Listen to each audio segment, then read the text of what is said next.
Today we're making some brownies. Now this was another recipe requested by you guys. I was sent a Tim Hortons Copycat brownie recipe and asked to make it gluten-free, dairy-free, so that's exactly what I did. Sometimes converting recipes is a little more difficult, but this was pretty simple. After I decided to keep the egg in, I did have some failed attempts at making it vegan. We may have to revisit this to make it a vegan recipe, but for now it has egg. And I also tested it with almond flour and oat flour and it worked for both. So choose your favorite or use a mix of both. So we're gonna start by mixing our wet ingredients. So we've swapped the butter for coconut oil.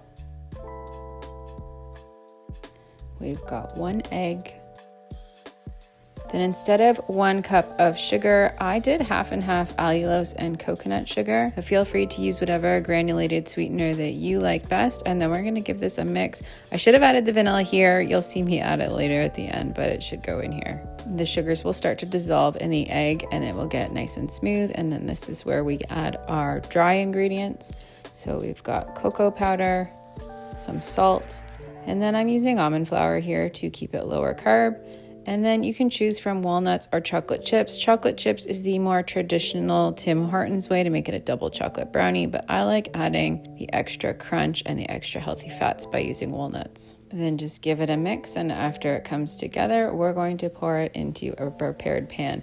Now I made this a half batch size, so it's gonna go in a loaf pan. I'm gonna include both a half batch and a full batch, which you do in an 8x8 pan below in the description, so you can do whatever batch size you like. They do freeze super well, so you can do a big batch and then cut them up and throw them in the freezer. Now, I don't know how you like to line pans. Normally I will meticulously fold and cut a piece of parchment to fit a loaf pan, but I was testing out the crumple method and running it under water method. It's supposed to break up the silicone a little bit so it molds to your pan.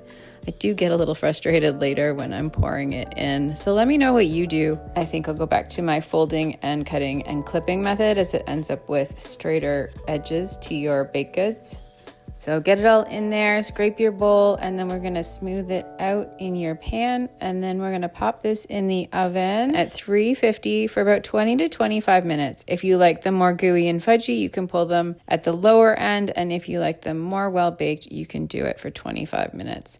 Now, another tip here, if you like cakier brownies, because these ones turn out so nice and fudgy, if you like cakier brownies, I did do a test batch adding some baking powder, so you can find those tips down in the description box as well. And then we're just gonna pull them from the oven. We're gonna let them cool for a little bit, and then you can cut them up and enjoy. I am so super happy with how these turned out, how fudgy they are. And I just realized last night too that now we have a lower carb brownie recipe, and we also have a low carb chocolate chip cookie recipe. So we can put these together now and make a batch of brookies, which would be super too. Do you want to see me do that? Let me know. I'm also working on a couple of other requests from you guys and a few things that I really want to try out.